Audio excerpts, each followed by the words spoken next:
નમસ્કાર, ન્યૂઝ 18 ગુજરાતીમાં આપનું સ્વાગત છે। હું છું આપની સાથે સંધ્યા। જોઈએ સમાચાર વિસ્તારથી। ચોમાસાને લઈને આવ્યા છે મોટા સમાચાર। 5 દિવસથી અટકી ગઈ છે અરબ સાગરની શાખા। તો ચોમાસું સ્થિર રહેતા ખેડૂતોની ચિંતા વધી ગઈ છે। ચોમાસાની બંગાળની ખાડીની શાખા સક્રિય છે। તો ઉત્તર પ્રદેશ સરહદે પહોંચ્યું છે ચોમાસું।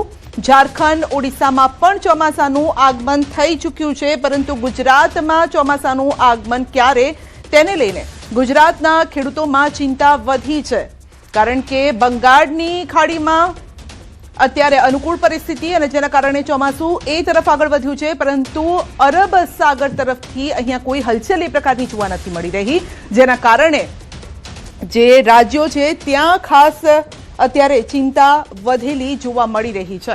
તો સામાન્ય રીતે આપણે જોઈએ તો કેરળમાં જ્યારે ચોમાસું આવતું હોય છે ત્યારબાદ કર્ણાટક, પછી ગોવા, મહારાષ્ટ્રના અન્ય જે વિસ્તારો છે ત્યાં તે આગળ વધતું હોય છે અને પછી ગુજરાત તરફ આવતું હોય છે, અને જે સામાન્ય તારીખ તેની હોય છે તે 15 જૂન હોય છે, પરંતુ હજુ પણ આપ જોઈ શકો છો કે હજુ તે આગળ વધ્યું જ નથી અને 8 થી 13 જૂન તો હજુ પણ અહીંયા મહારાષ્ટ્રથી તે આગળ નથી વધી રહ્યું, પરંતુ જે દક્ષિણના રાજ્યોમાં છે ત્યાં ચોમાસું પહોંચી ચૂક્યું છે। આ તરફ પણ જે કોસ્ટલ એરિયા છે ત્યાં પણ ચોમાસું પહોંચી ચૂક્યું છે। ઝારખંડ સુધી પણ ચોમાસું પહોંચી ચૂક્યું છે, પરંતુ આ જે આખો અરબ સાગરની આ જે આખી દિશા છે ત્યાં હજુ ચોમાસું સ્થિર છે। બંગાળની ખાડી સક્રિય છે, માટે અહીંયા ચોમાસાનો વરસાદ આવી ચૂક્યો છે, પરંતુ આ તરફના પટ્ટાના જે રાજ્યો છે, કારણ કે ગુજરાતમાં જો આગળ વધે તો પછી તે આગળ વધી શકે તેમ છે, પરંતુ ગુજરાત સુધી જ હજી નથી પહોંચ્યું અને ગુજરાતમાં આગળ વધવા માટે અત્યારે સાનુકૂળ પરિસ્થિતિ પણ દેખાઈ નથી રહી। તેને લઈને જ અત્યારે ખાસ ચિંતા વધેલી છે, કારણ કે ઝારખંડ ઓડિશામાં ચોમાસાનું આગમન થઈ ચૂક્યું છે। સવાલ હવે એ છે તો હવામાન વિભાગ દ્વારા રાજ્યમાં આગામી દિવસોમાં વરસાદને લઈને મહત્વપૂર્ણ આગાહી કરવામાં આવી છે।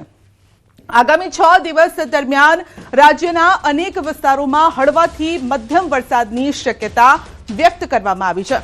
खास करीने दक्षिण गुजरातना वलसाड, दमण, वापी अने दादरा नगर हवेली विस्तारमां पण वरसाद थई शके छे, ज्यारे के आजे उत्तर गुजरातना बनासकांठा, साबरकांठा जिल्लामां पण हळवाथी मध्यम वरसादनी आगाही छे। 16 तारीखे सौराष्ट्રના કેટલાક વિસ્તારોમાં પણ હળવો વરસાદ નોંધાઈ શકે છે। હવામાન આગાહીકાર અંબાલાલ પટેલના અનુમાન મુજબ પણ 16 જૂન સુધી રાજ્યમાં વરસાદી માહોલ રહેશે અને દક્ષિણ ગુજરાત તથા દક્ષિણ સૌરાષ્ટ્રના કેટલાક વિસ્તારોમાં વરસાદ પડશે। સાથે જ 16 જૂન પહેલા આંધી વંટોળનું પ્રમાણ વધવાની શક્યતા છે। બીજી તરફ હવામાન વિભાગ તો આ વાત કહી રહ્યું છે। હવામાન નિષ્ણાતની જો આપણે વાત કરીએ તો અથરિયા શેટ્ટી મુજબ 15 જૂન સુધી ખાસ વરસાદ નહીં પડે, પરંતુ 18 જૂન પછી પ્રી મોન્સૂન એક્ટિવિટી શરૂ થશે। 23 જૂનથી રાજ્યમાં ચોમાસાનું સત્તાવાર આગમન થવાની પણ શક્યતા છે।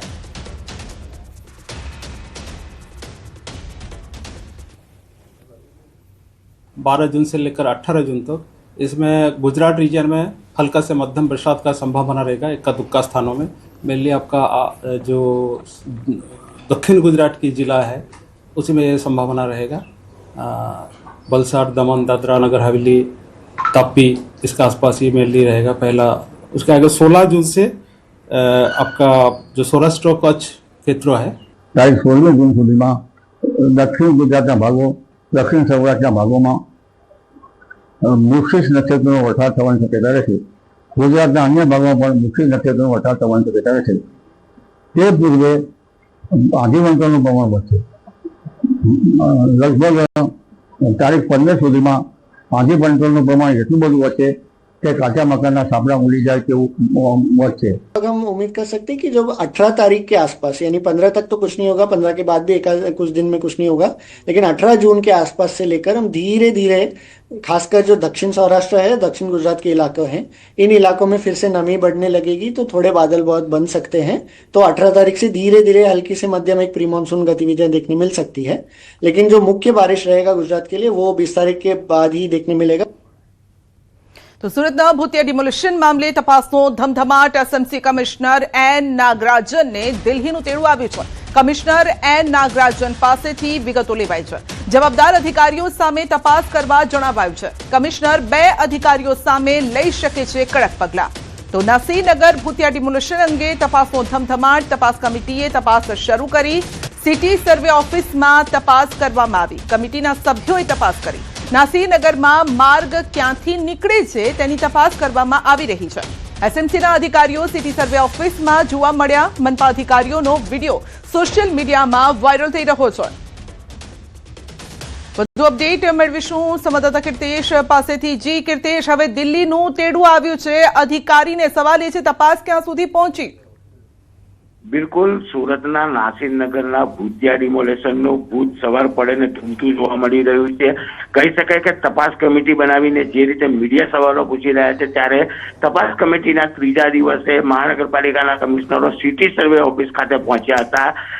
ત્યાં મૂળ જમીનમાં માલિક કોણ છે તે તમામ વિગતો લેવા. એટલે કે મહાનગરપાલિકા ડિમોલેશન કરતા સમયે જોયું જ નતું કે આ જગ્યા સરકારી છે કે નહીં.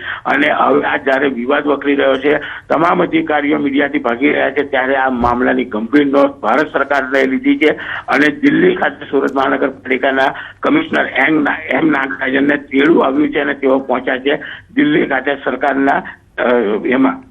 જી બિલકુલ, અને એક બે અધિકારીઓના નામ છે જેમના પર પગલાં પણ લેવાઈ શકે છે, તો કોણ હોઈ શકે છે?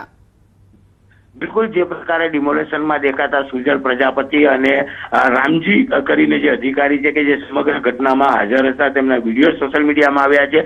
તે ઉપરાંત બે પોલીસ અધિકારી કે જે મોટી બ્રાન્ચોમાં નોકરી કરી રહ્યા લોકલ પોલીસની જગ્યા પર તેઓ બંદોબસ્તમાં પહોંચ્યા હતા. એટલે કે શંકાના ઘેરામાં 4 વ્યક્તિઓના સતત નામ આવી રહ્યા છે, ત્યારે આ ચારેય વિરુદ્ધ સરકાર પગલાં લઈ શકે તેવી શક્યતાઓ છે. જી, પરંતુ આની વચ્ચે જે સ્થાનિકો હતા જે ઘર વિહોણા બની ગયા છે તેમનું શું થશે? એક તરફ ગરમીનો અહીંયા કહેવાય છે કે ગરમીનો પારો હાઈ રહેતો હોય છે, બીજી તરફ ચોમાસું પણ આવી રહ્યું છે.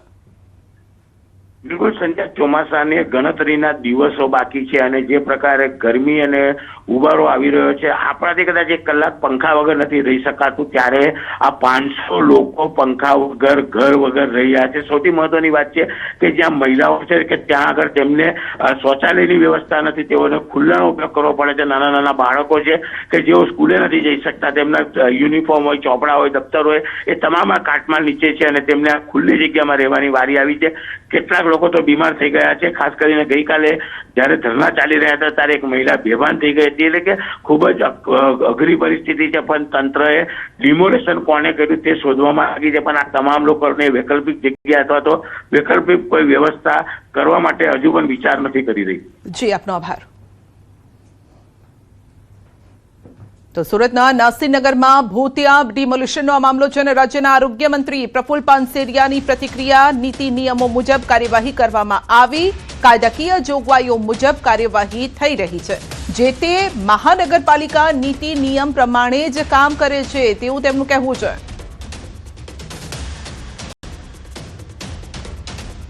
જે ડિમોલેશન એ એક જે તે પ્રાઇવેટ તો ન કહી શકે પણ સંસ્થા છે.